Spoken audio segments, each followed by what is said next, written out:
안녕하세요. 명언 배움 구독자 여러분 모두 다 신경을 끄고 살고 싶지만 우리는 그럴 수 없는 현실에 살고 있습니다.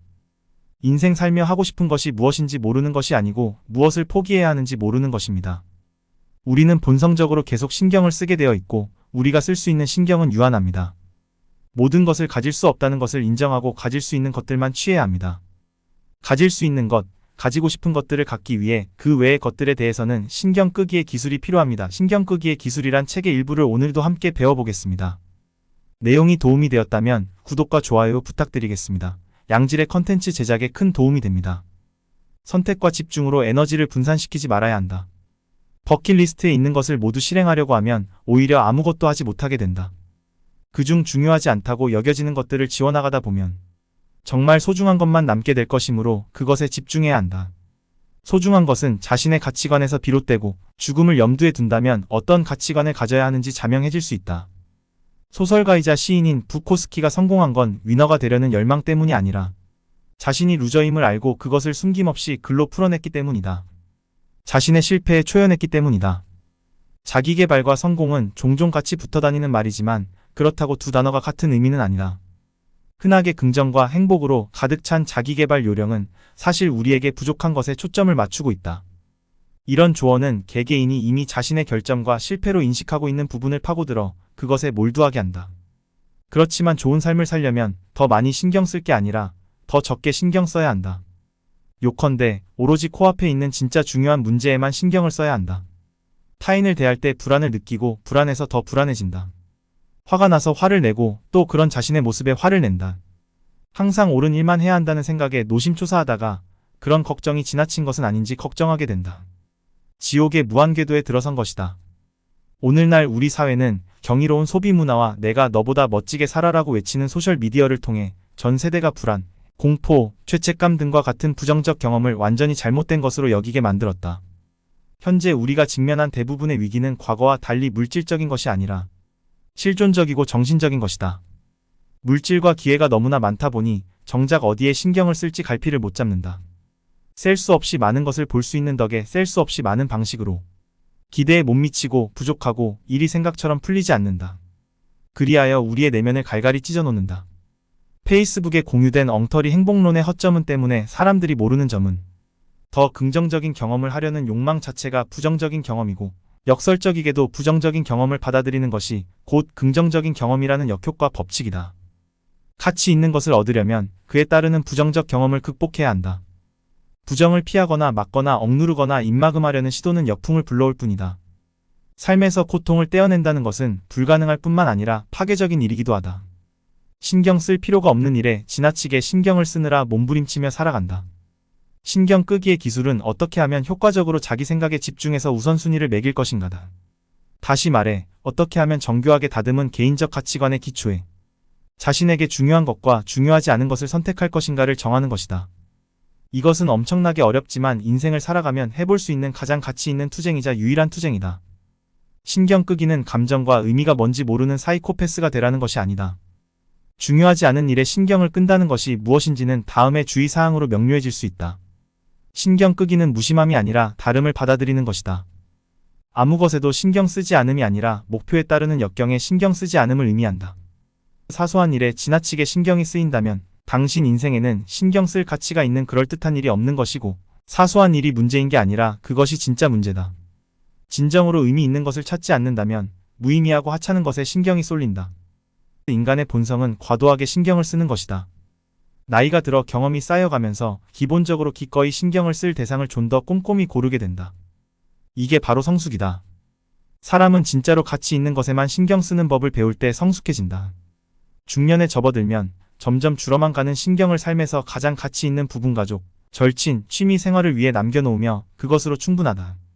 이런 단순화 과정을 통해 지속적이고 참된 행복을 얻는다. 삶의 방향에 결정적인 영향을 미치지만 대부분 잘하지 않는 질문은 어떤 고통을 원하는가와 무엇을 위해 기꺼이 투쟁할 수 있는가 이 두 가지다. 행복에는 투쟁이 따르고 행복은 문제를 먹고 자란다. 인생의 진정한 의미와 성취감은 자신만의 투쟁을 선택해 감내함으로써 얻어야 한다. 해법은 부정적 경험을 받아들여 적극적으로 대처하는 것이다. 피하거나 구원을 바라서는 안 된다. 대부분 보상은 원하지만 투쟁은 원하지 않고 결과는 원하지만 과정은 원하지 않으며 투쟁을 미워하고 오직 승리만을 사랑한다. 그런데 삶은 그렇게 흘러가지 않는다. 무엇을 위해 투쟁할 것인가라는 문제가 존재를 규정한다. 성공을 결정하는 질문은 나는 무엇을 즐기고 싶은가가 아니라 나는 어떤 고통을 견딜 수 있는가다. 행복으로 가는 길에는 똥 덩어리와 치욕이 널려 있다. 삶에서 가장 중요한 진실이 가장 거슬리는 법이다. 우리가 고통받는 이유는 고통이 생물학적으로 쓸모가 있기 때문이다. 자연은 고통을 이용해 변화를 막는다. 다소 불만과 불안을 느끼는 생명체가 혁신과 생존에 가장 열심이기 때문이다. 인간은 본능적으로 가진 것만으로 만족하지 못하고 오로지 가지지 못한 것으로만 만족하게 되어 있다. 이런 끊임없는 불만족이 인간이라는 종을 싸우고 분투하며 번성하고 승리하게 했다. 그러므로 우리가 느끼는 아픔과 괴로움은 인간 진화의 오류가 아니라 특징이다. 왕자였던 부처가 얻은 깨달음 가운데 하나는 삶 자체가 일종의 고통이고 인간인 이상 누구도 고통을 피할 수 없다는 것이다. 행복은 답이 있는 방정식이 아니고 인간의 본성은 불만과 불안을 포함하며 지속적인 행복을 달성하는 필수 요소라는 것을 종교와 철학적 관점에서 주장하였다. 사는 동안 문제는 끊이지 않는다. 행복은 문제를 해결하는 데서 나온다. 문제를 피하거나 아무런 문제가 없는 척하거나 해결 못할 문제가 있다고 생각하면 불행해지지만 문제를 해결하면 행복해진다. 행복은 곧 일종의 행동이면 활동이다. 그러나 사람들은 문제 자체를 부정하거나 문제 해결을 위해 자신이 할 수 있는 일이 아무것도 없다는 피해 의식에 빠져 삶을 엉망으로 만든다. 사람들이 자신의 문제를 부정하고 다른 사람을 비난하는 이유는 부정하거나 비난하는 일은 쉽지만 문제를 해결하기는 힘들기 때문이다. 하지만 문제를 피하고 고통을 가라앉히는 기간이 길어질수록 마침내 문제를 직면했을 때 받게 될 고통은 더 커지게 된다. 감정은 일종의 피드백 메커니즘으로 어떤 것이 적합하고 어떤 것이 부적합한지 알려주는 것 이상도 이하도 아니다. 부정적 감정은 행동하라는 요구다. 반면에 긍정적 감정은 적절한 행동을 했을 때 주어지는 보상이다. 긍정적 감정을 느끼면 삶이 단순해 보이고 즐길 수 있을 것 같지만 바로 그 순간에 필연적으로 더 많은 문제가 모습을 드러내기 때문에 긍정적 감정이 사라지고 만다. 감정은 삶의 일부일 뿐 전부는 아니며 단지 길잡이일 뿐이다. 따라서 감정을 의심하는 습관을 들여야 한다. 감정에 과도하게 집착하는 행위가 도움이 안 되는 이유는 감정이 늘 변하기 때문이다. 그래서 아무리 노력해도 무언가 부족하다는 느낌이 계속 들게 된다. 느끼는 모든 고통을 영구적으로 완화될 수 있고 성취감과 만족감으로 가득한 삶이 영원히 계속될 수 있다고 믿고 싶어 하지만 현실과 거리가 멀다. 모두가 특별하다는 말은 아무도 특별하지 않다는 말이나 마찬가지인데도 많은 이들이 평범함을 받아들이기를 두려워한다. 그걸 받아들이면 무언가를 성취하지도 앞으로 나아가지도 못해서 별 볼일 없이 살게 될 거라고 믿기 때문이다. 하지만 이런 사고방식은 자신은 물론 타인에게도 위험을 초래한다.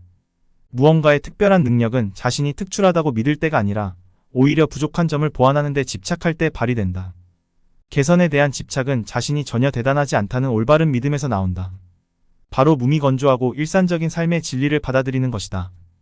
자신이 평범한 존재임을 이해하고 받아들이면 어떤 평가나 거창한 기대도 하지 않고 자유롭게 자신이 진정으로 바라는 것을 이루게 될 것이다. 또한 삶의 근본이 되는 경험을 깊이 음미하게 될 것이다. 개인의 자아 존중감을 제대로 측정하려면 자신의 부정적인 면을 어떻게 느끼느냐를 봐야 한다.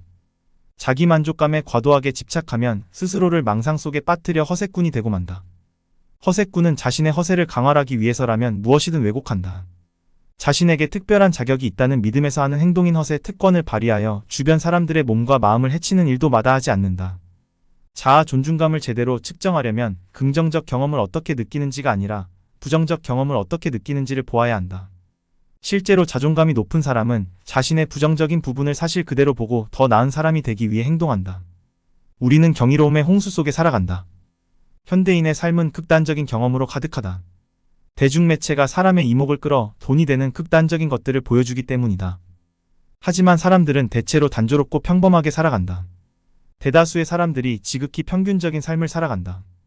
극단적인 정보의 홍수 속에서 우리는 예외주의를 새로운 기준으로 받아들이고 있어 예외적인 정보가 쇄도하면 지극히 평범한 우리로서는 불안과 절박함을 느낄 수밖에 없다. 최첨단 기술과 매스미디어 마케팅이 보편화되면서 사람들이 자신에게 거는 기대가 왜곡되었다는 것이 문제다. 주목받거나 존재감을 드러내기 위해 더 극단적이고 더 근본적으로 행동하고 더 자신감을 가져야 할 필요를 느끼는 것이다. 내겐 아무 문제도 없다라는 믿음과 마찬가지로 내겐 해결할 수 없는 문제가 있다라는 믿음을 유지하는 데도 상당한 에너지와 망상에 가까운 자의식이 필요하다. 사실 나 혼자만의 문제 같은 건 존재하지 않고 당신은 특별하지도 않다. 자의적인 기준으로 자신을 규정하는 행위는 사실상 자승자박이나 마찬가지이므로 차라리 모든 것을 놓아버리는 편이 낫다. 곧 신경 끄라는 소리다. 이런 마음으로 살아갈 때 얻을 수 있는 이점이 있으니 자유롭게 행동하고 실패하며 성장할 수 있다. 당신의 문제는 특별하지 않기 때문에 놓아버리면 크나큰 자유를 맛볼 수 있다. 근거 없는 확신으로 인한 두려움도 일종의 허세를 낳는다. 자신이 특별하다거나 남다르다는 생각을 버려라. 삶의 기준을 평범하고 일반적인 것으로 다시 정하라. 자신을 유망주나 제야의 천재로 보지 말라. 비참한 피해자나 형편없는 실패자로도 여기지 말라. 그보다 훨씬 평범한 정체성의 기준으로 자신을 평가하라. 이렇게 살아가려면 거창한 자아상을 버려야 한다. 오랫동안 의존해온 감정적 쾌락도 끊어야 한다. 이런 것들을 포기하면 금단 증상을 겪겠지만 그 대가로 새 사람이 될 것이다. 고통이 불가피하고 살아가면서 문제를 피할 수 없다면 우리가 던져야 하는 질문은 고통을 어떻게 멈출 것인가가 아니라 나는 왜 고통받고 있는가, 즉 무엇 때문에 고통받는가다.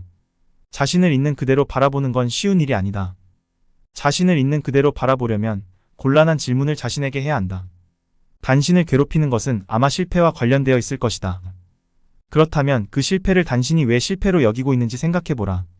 내가 형편없는 기준을 고집하느라 더 나은 기준이 있는데 미처 생각하지 못하는 것은 아닌지 생각해보아야 한다. 문제의 의미는 필연적이지 않으며 우리가 어떤 사고방식과 평가 기준을 선택하느냐에 따라 달라진다. 이처럼 문제가 되는 건 우리가 자기 자신을 제대로 알고 있지 못하다는 점이다. 때로는 스스로의 감정이 어떤지조차도 잘 모른다. 자기를 인식하는 일은 여러 층으로 이루어져 있다. 자기 인식의 첫 단계는 자기 감정을 이해하는 것이다. 두 번째 층은 우리가 어떤 감정을 왜 느끼는지를 묻는 능력이다. 자기 인식에 더 깊은 층이 있으니 세 번째 층은 바로 개인의 가치관이다. 이 층은 끊임없이 질문하고 노력해야 간신히 닿을 수 있다. 하지만 가치관이 우리 문제의 본질을 규정하고 문제의 본질이 삶의 질을 규정하므로 이 단계가 가장 중요하다. 가치관은 인간 존재와 행동의 밑바탕이므로 쓸모없는 것에 가치를 둔다면 그 가치관에 기초한 모든 것이 엉망이 된다. 타인의 눈에는 엄청난 성공을 이루었지만 비교 상대가 더 엄청난 성공을 이룬 사람이기에 그는 여전히 자신을 실패자로 생각할 수밖에 없었다. 우리는 본능적으로 자신을 타인과 비교하며 지위를 놓고 경쟁을 벌인다. 그렇지만 중요한 것은 우리가 어떤 기준으로 자신을 평가하는지 묻는 것이다. 문제를 다른 관점에서 바라보고 싶다면 어디에 가치를 둘 것인지 그리고 어떤 기준으로 실패와 성공을 가를 것인지를 다시 생각해 봐야 한다. 비틀스에서 쫓겨났지만 안정적인 결혼 생활, 단순한 삶 등의 가치를 주고 자신의 삶을 평가한 베스트가 메탈리카에게 쫓겨나 긍정적 결과를 얻었지만 여전히 실패자로 남은 머스테인과 비교된다. 어떤 가치와 기준은 다른 것들보다 우월할 수 있다는 것을 보여준다. 어떤 것은 차근차근 술술 풀리는 좋은 문제를 낳고 어떤 것은 그 반대로 나쁜 문제를 낳는다. 진정한 의미의 자기 개발이라는 건 곧 더 나은 가치를 우상하는 것이며 더 나은 것에 신경을 쓰는 것이다.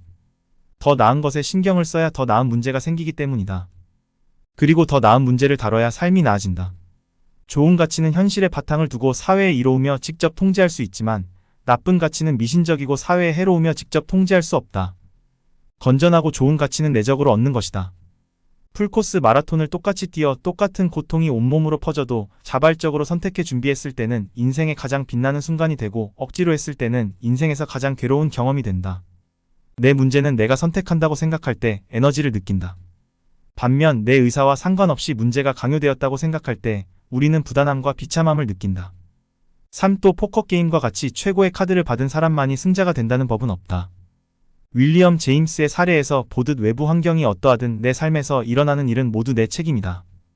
우리에게 일어나는 일을 우리가 모두 통제할 수는 없지만 그 사건을 어떻게 해석하느냐 그리고 어떻게 대응하느냐는 언제나 우리 마음에 달려있다.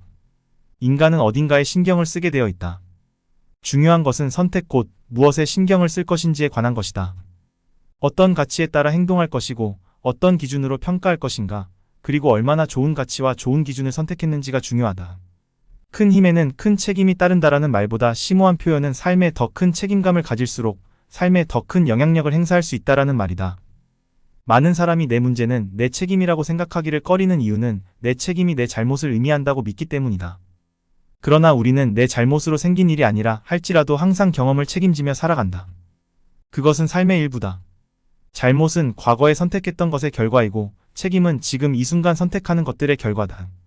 당신의 상황에 책임이 있는 건 바로 당신 자신이다. 당신의 불행을 남의 탓으로 돌릴 수는 있겠지만 불행을 책임질 사람은 오로지 당신뿐이다. 누구나 의지와 무관하게 고통을 겪게 마련이지만 그것의 의미를 선택하는 건 자신이다. 많은 사람이 선천적으로 불리하게 태어났다고 생각하고 그것에 대해 자신이 할 수 있는 일은 아무것도 없다는 식으로 체념함으로써 상황에 대한 자신의 책임을 회피한다. 그렇다고 달라지는 것은 없다. 각자의 상황을 각자가 책임져야 한다는 점은 결코 변하지 않는다. 우리는 이미 매일 어디에 신경을 쓸지 선택하고 있다. 그러므로 단순히 신경을 다른 쪽으로 돌리기만 하면 변할 수 있다. 단순하지만 쉽지는 않다. 부작용도 따른다. 기존의 가치관에 따라 살아왔는데 뒤늦게 가치관과 기준과 행동을 모조리 바꾸려 하면 길을 잃은 느낌이 들고 망했다는 느낌도 든다. 또한 살면서 그동안 지켜온 가치관을 중심으로 맺어온 수많은 관계가 눈앞에서 산산조각 날 것이다. 고통스럽겠지만 그게 다 신경을 훨씬 더 중요하고 힘을 쏟을 가치가 있는 일로 돌릴 경우에 필연적으로 생긴다. 오늘도 감사합니다. 명언을 함께 배웁니다. 명언 배움.